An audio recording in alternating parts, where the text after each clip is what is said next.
ከዛ ሰላም ይላል ያቆመኛል ምናምን። ከዛ ሰላም ይላል ሰላም ተባብለን እሄዳለሁ እሱም ይሄዳል።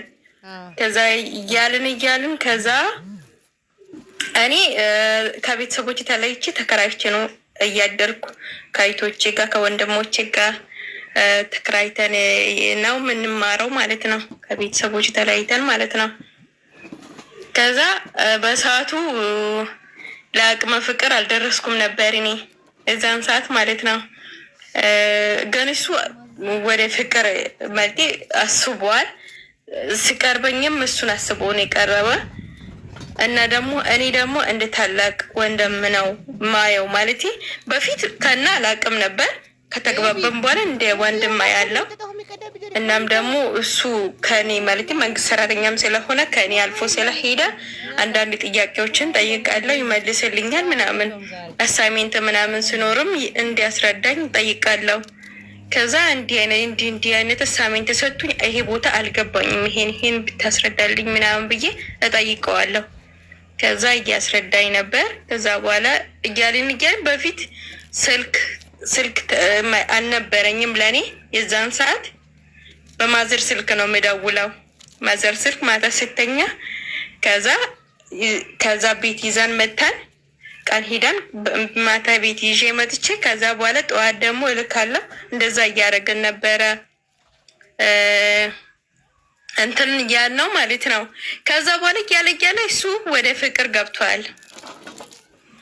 ከዛ በኋላ ደብዳቤ ሌተር መጻፍ ምናምን ጀመረ ማለት ነው።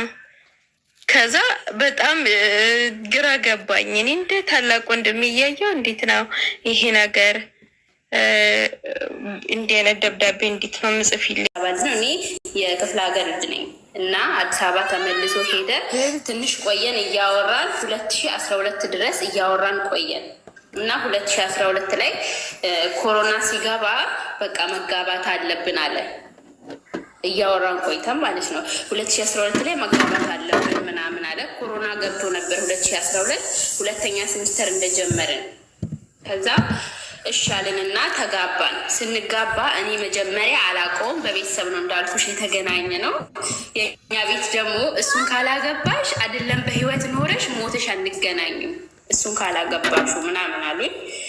በእድሜ አንመጣጠንም። እሱ 40 ምናምን ቤት ነው፣ እኔ ደግሞ 16 ዓመቴ ነበር ስንተዋወቅ እና ከዛ በ17 ዓመቴ ነው ያገባሁት ማለት ነው። 2012 ላይ በ17 ዓመቴ አገባሁት። ከዛ በትዳር ቆየን እስከ 3 ወር ድረስ። በቃ የሆነ ጸባዩ ምናምን ትክክል ነበረ። እኔ ካልበለው ምግብ አይበላም፣ እኔ አልበላም ካልኩ ሲያጎርሰኝ ስትጋቡ አንቺ 17 ዓመት ልጅ እሱ የ40 ዓመት ጎልማሳ ነበር። 43 ዓመት እንደዛ ነበር።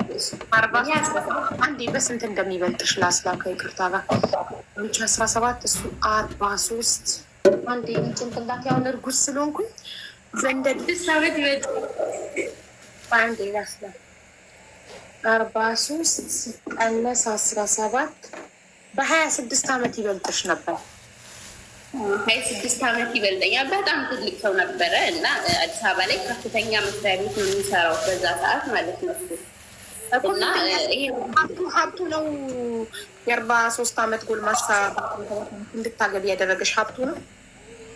እኔ ሳይሆን እኔ አልፈልገውም ብያለሁ። ቤተሰብ እሱን ካላገባሽ አይደለም በህይወት ኖረሽ ሞተሽ አንገናኝም ሰማይ ቤት አሉ እኮ ለሀብቱ እንደዛ ነገር። ከዛ እሺ አልኩኝና አገባውን። እሺ ብዬ አገባውን። ተጋባን 2012 ሚያዝያ 18 ላይ ተጋባን እና ተጋብተን እያለን እስከ 3 ወር በቃ የሆነ ይንከባከባል ምን ይላል ምናምን። እርጉዝ መሆኔን ሲያቅ መቀየር ጀመረ፣ ጸባዩ መቀየር ጀመረ። በቃ እኔም ደግሞ በጣም እየታመምኩኝ መጣሁ እርጉዝም ስለነበርኩኝ። ከዛ በቃ በዛ ላይ ምግብ ምናምን አይስማማኝም፣ አልበላም አልጠጣም ነበረ ታውቂዋለሽ። እና በዛ ሂዳያ ሚዩት አርጊ። በዛ ላይ ሂዳያ ፎሎ አላረግሽኝም፣ ፎሎ አርጊ። እኔ በጣም ነው የምትገርሙኝ። ኢንቫይት ሳረጋችሁ ነው ፎሎ እንዳላረጋችሁ የማየው። ፎሎ ሳታረጉኝ ነው የምትከታተሉኝ። ሰርች አርጋችሁ ነው የሚመጣላችሁ። ፎሎ ካላረጋችሁ ላይቭ እንዴት ነው የሚመጣላችሁ? ሰርች አርጋችሁ ቲክቶክ ላይ ገብታችሁ ሰርች አርጋችሁ ነው የሚመጣላችሁ። እኔ እስከማውቀው ድረስ አንድ ሰው ፎሎ ካላረጋ አይመጣለትም ላይቭ አይደል? እንዴት ነው የሚመጣላችሁ? ፎሎ ያላረጋችሁ ሰዎች ላይቭ ይመጣል? እሺ ቀጥይ ረዴት። እሺ እና እርጉዝ ሆኜ በጣም ታመምኩኝ። እስከ 5 ወር ድረስ ምግብ አልበላም፣ ብቻ ውሃ ጠጣለሁ። በእውነት ነው የምልሽ፣ ውሃ ስጠጣ አጠገቤ ላይ መስታጠቢያ አስቀምጬ ነበር የምጠጣው ስለሚያስመልሰኝ። አጠገቤ ላይ መስታጠቢያ አስቀምጬ ነው የምጠጣው። ምግብ የሚባል ከሰፈር ሲመጣ ራሱ የኔ ነፍሴ ነው የሚወጣው የምግብ ሽታ። እና በዛ ላይ የአንቺ እርግዝና ከሰው የተለየ ነው እንዴ ላይ ነበር። እኔ ይሄንን ጊዜ አልፍ አሁን 5 ወር ከምናምን ያንን ስቃይ የምግብ ሽታ የሽንኩርት ሽታ እቤት ውስጥ 3 ወር ምግብ አይበሰልም ነበረ። ኦኬ ልጆቼ ሳንዱች ነገር ብቻ ነበር የሚበሉት። አብረውን እየተሰቃዩ ነበር ቤተሰቦቼ ማለት ነው። ምግብ ከተሰራ ሲባል ምግብ አይሰራም ነበረ። ልጆቼ ሳንዱች ነገር በቃ እንደዚህ እየተቀባች ዝም እንትን ፒናት በተርም ምንም ነበረ የሚበሉት እና ለትምህርት የሚቋጠር እኔ በተኛውበት ነበር ሀና የምትሰራላት። ያንን የስቃይ ጊዜ እያስታወሽኝ አሁን ማጣጠቢያ ማስመለስ ምናምን ስትሄድ ይመጣብኝ ነው። እሱም ፓርት እንደዛ ሆኜ አሳልፍኝና በቃ ደም ማነስ ያዘኝ ማለት ነው። ምንም ስለማልበላ ስለማልጠጣ እና ሐኪም ቤት ወሰደኝ። ሐኪም ቤት ወስዶኝ ግሉኮስ ተሰጠና መንታ ሊሆን ይችላል። ህፃኔ 5 ኪሎ ናት ስትወለድ፣ ትልቅ ናት እና ደማንሷት ነው እንትንና 2 መንታ ልጆች ሊሆኑ ይችላሉ ምናምን አሉኝ እና ግሉኮስ ምናምን ሰጥተኝ ሀብዬ እግዚአብሔር ነው የምልሽ አዲስ አበባ ምድር ነው ያለው። በጣም ሰፊ ከተማ ነው። ወንድሞች አሉ። ለማንም አልደወልኩም፣ ብቻዬን ነኝ። ሐኪም ቤት ውስጥ እጄ ላይ ግሉኮስ ተደርጎ ሐኪሞች እኛ ኃላፊነት አንወስድም፣ ግሉኮሱ ካለቀ ደም ነው የሚወስደው እያሉ እሱ ቤት ሄዶ አደረ። እኔ ብቻዬን አንድ ክላስ ውስጥ አደርኩኝ። ሆኖ ቆየውኝና ከዛ ቤት እንደተመለስኩኝ አባቴ ጋር ደውዬ አባቴ አልኩት እኔን ከዚህ ሰውዬ አለያየኝ፣ እኔ አልፈልግም አልኩት። እኔም ብቻዬ ሐኪም ቤቱ ዛሬ ጥሎኝ ሄደ። ነገ እኔ ልጅ ከወለድኩኝ ሆስፒታል ሚጥ መጥቶ ሆስፒታል የሚወስደኝ ሰው አይኖርም አልኩት አባቴ ጋር። እኔ መሞቴ ነው አልፈልግም አልኩት። በእኛ ሀገር ባህል ደግሞ በጣም ከባድ ነው። ሴት ልጅ እንዲተፋታ ምናምን መሄድ በጣም ከባድ ነበረ። ኦኬ አልኩኝ። አባቴም ደግሞ እንደምንም መልስ እስክንጠራሽ ተረጋጊ አለኝ። ከዛ ቆየው ከሐኪም ቤት ወጥቼ ቤት ሄድኩኝ ማለት ነው። እና የእሱ ጸባይ የተቀየረው ደግሞ እርጉዝ መሆኔን ካወቀ በኋላ ነው። እስከዛ ድረስ ይንከባከበኝ ነበር፣ ሌላ ሰው ነበር። ኖርማሊ እኮ ሽማግሌዎች፣ ይቅርታ ባልሽን ሽማግሌ ስላልኩብሽ፣ ኖርማሊ የሚያቅሰው ወንዶች ልጅ ይወዳሉ። አንቺ 17 ዓመት ሚስቱ፣ እሱ 43 ዓመት ጎልማሳ ሰውዬ፣ አዛውንት ሊሆን ትንሽ የቀረው ልጅ ሲረገዝለት እንደውም ይደሰታል። ወንድ እድሜው ሲገፋ ልጅ ይፈልጋል እኮ ዘሩ መተካት ይፈልጋል። ምን ሆኖ ነው እሱ ስታረግዥ የሚለወጠው? ተቀየረብኝ፣ ሌላ ሰው ነው የሆነው። ከዛ በፊት አግብቶ ከፋል፣ እኔ አላውቅም ነበረ ስለሱ ማለት ነው። እና ከዛ በቃ እንደዛ ሆኜ ወጣኝ ከሐኪም ቤት አባቴ ጋር 7 ወሬ ላይ እኔ ሞታታለሁ እዚህ ቤት አልቀመጥም አልኩኝ እና ቤት እመጣለሁ ብዬ ብስል መልስ ተጠራን፣ ድንገተኛ መልስ ማለት ነው። ከዛ ሄድኩኝ፣ መልስ ተጠርተን እኔ አልሄድም ተመልሼ ስል አይፈቀድም ቤት እና ተመልሰሽ ትመጫለሽ ተባልኩኝ ድጋሚ። ከዛ ተመልሼ አዲስ አበባ ሄድኩኝ። አዲስ አበባ ሄጄ ድጋሚ እየቆየን መውለጃ ጊዜ ሲደርስ እኛ ቤት እኔ እዚህ ቤት አልቀመጥም ሞታታለሁ፣ እኔ ሚጤ ከመጣ ሐኪም ቤት የሚወስደኝ ሰው የለም፣ እሱ ሚጤ ቢመጣ እንኳን እኔ መሞቴ ነው እዚህ ቤት አልኩኝ እና ጠፍቼ ወጣው ከቤት ከሱ ጠፍቼ ማለት ነው። ከሱ ጠፍቼ ወጣው። መንገድ ላይ ምናምን ወንድሜ ጋር ባጃጅ ብር የለኝም፣ የአንገት ብር ነበረኝ። የአንገቴን ብር ለባጃጅ ከፍ ሰጣሃለሁ እኔ ብቻ አድርሰ የምፈልግበት ብዬ ወስዶ አደረሰኝ። ከዛ ክፍለ ሀገር መጥቼ ወለድኩኝ የመጀመሪያ ልጄ። 3 ወር ሞላኝና ተመልሶ ቤተሰብ ይዞኝ አዲስ አበባ ሄደ። ቤቴ ሄድኩኝ። ከዛ መርፌ ከተጠቀምሽ እዚህ ቤት አትኖሪያትም አለኝ። መርፌ ከተጠቀምሽ እዚህ ቤት አትኖሪያትም፣ ስለዚህ አትጠቀሚም ብሎ ከለከለኝ። ሁለተኛ ልጄን ኦፕሬሽን ሆኜ ነው የወለድኩት፣ የመጀመሪያ ልጄን ማለት ነው። ሚጥ ምናምን ስለማልችል ለህፃና በዚህ ጋር እርጉዝ ሰውን ተለወጠብኝ እያልሽ በዚህ ጋር ከወለድሽ በኋላ መርፌ አትጠቀሚ ይለኛል ካልሽ ሰውየው ምንድን ነው የሚፈልገው? እኔ አላውቅም፣ አብዬ እውነት እኔ አላውቅም። ከዛ በኋላ መርፌ አትጠቀሚ፣ እኔ በኦፕሬሽን የወለድኩት የመጀመሪያ ልጄን ማለት ነው። እና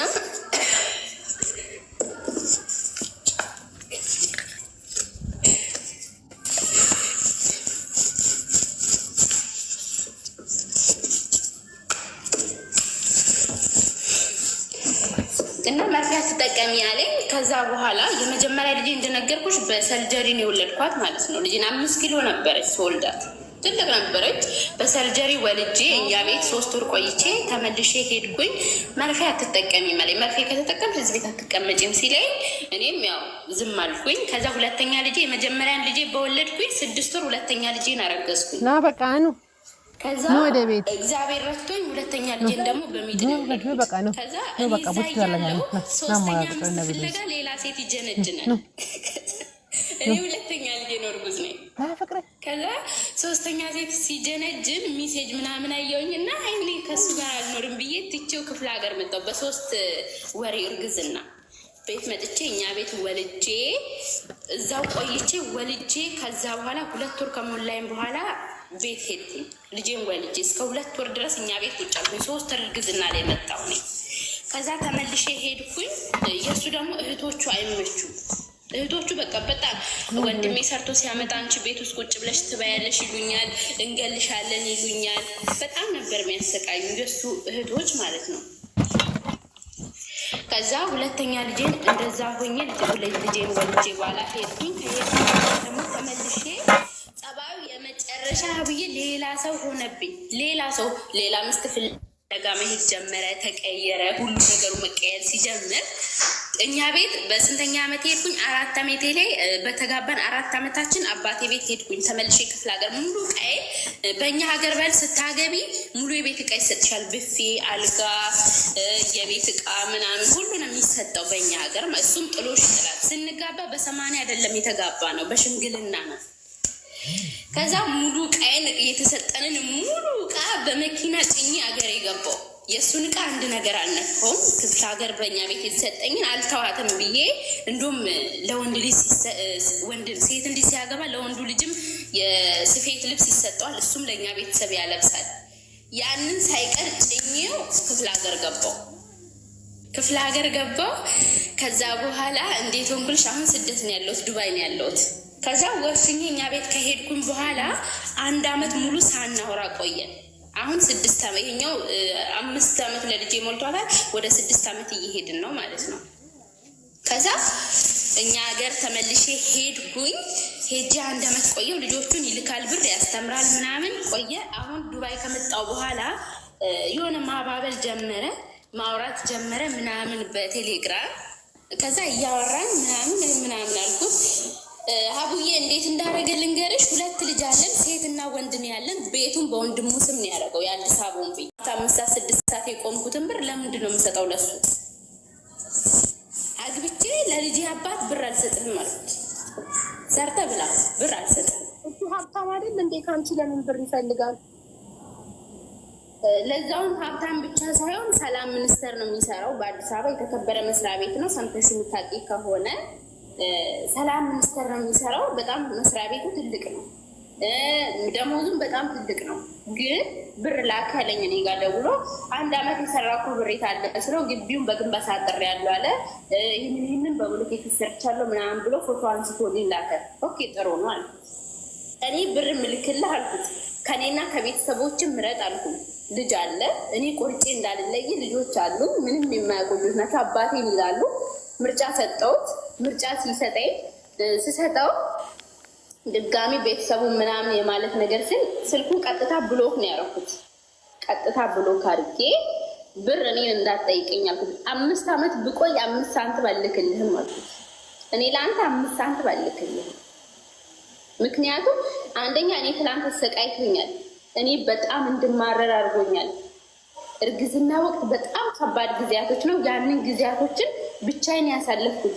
እኔ ታናናሽ እህቶች ትናንሽ ናቸው። አባቴ ከውጭ ከሄደ በኋላ የተወለዱ የ6 ዓመት እና የ4 ዓመት ወንድም ያለኝ። አንዱ ትልቅ ነው፣ እሱ ውጭ ሀገር ነው ያለው። እና በዛ ሁሉ ውስጥ እኔ ብቻ ያሰቃይቶኛል። እንደዛ ስትሰቃይ አንቺ ታውቂዋለሽ፣ እርግዝና ወቅት ላይ ስላለሽ በጣም ታውቂዋለሽ። በዛ ሁሉ ግን ብቻዬን ነበርኩኝ። ኧረ በእናትሽ ሰለቸን። ትደጋግሚያለሽ፣ በጣም ተደጋገም። እንደዛ ሆኜ አሁን የምክር ማለትም ከኔ ሴቶች እንድማሩ የምፈልገው አይደለም ፍቅረኛ ብዬ ወይም ፍቅረኛ ብለው ገንዘብ ከሚሰጡ ላገቡት እንኳን ወንድ ባላቸው ብር ባይሰጡ። ምክንያቱም እነሱ ዛሬ እዚህ ለፍተው ደክሞ በሚሰጡት ብር ሌላ ሚስት ነው አግብቶ የሚኖሩ እና ፍቅረኛ ብለው ዛሬ እያለቅሱ ከሚመጡ እቃሽን ጭነሽ ወደ ሀገርሽ ሄደሽ አንቺ ራሱ ታቋም የለሽም። እንደዛ ጭነሽ እቃሽን ጭነሽ ወደ ሀገርሽ ሄደሽ ልጆችሽን ለቤተሰቦች ሰጥሽ አረብ ሀገር መጥተሽ ለምንድን ነው ከእሱ ጋር የምታወሪው? ለምንስ ነው እንዳልቆርጥ ልጆች አሉን ከሚማግጥ ሽማግሌ ጋር እየማገጠ ሌላ ሴት ጋር እየሄደ ሶስተኛ ሚስት እያበሰለ አንቺ እንደገና እድል ልትሰጪው ገንዘብ ላኪ ስላለሽ ገንዘቡን አልክም ስላልሽ ጀግና ብለንሻል። ግን ምሻለኝ እንዳልቆርጥ ብለሽ በልጆችሽ የምታሳቢው ድጋሚ እድል ልትሰጪው ነበር። ከቤተሰቦች ቢመርጥልሽ ገንዘብ ልትልኪለት እና ሁለተኛ እድል ልትሰጪው ነበር። እኔ ገንዘብ እንዳልሰጠው ማለት ነው። እኔ አንድ ልትሰጪው ነበር እድል። ገንዘብ ላኪልኝ ሲልሽ መጀመሪያ ገንዘብ እንድልክልህ ከኔና ከቤተሰቦች ምረጥ ስትይው እምቢ ብሎ ቤተሰቦቹን ስለመረጥ አይደል እንዴ ገንዘቡን የሚያላክሽለት? እንዳልቆርጥ ልጅ አለ መሀላችን ያልሽው ልጅ ምክንያት አይሆንም ለማገጠ ባል ይቅርታ ለማድረግ ነው። አብዬ እኔ ይቅርታ እንዳላረግለት ማለት ነው።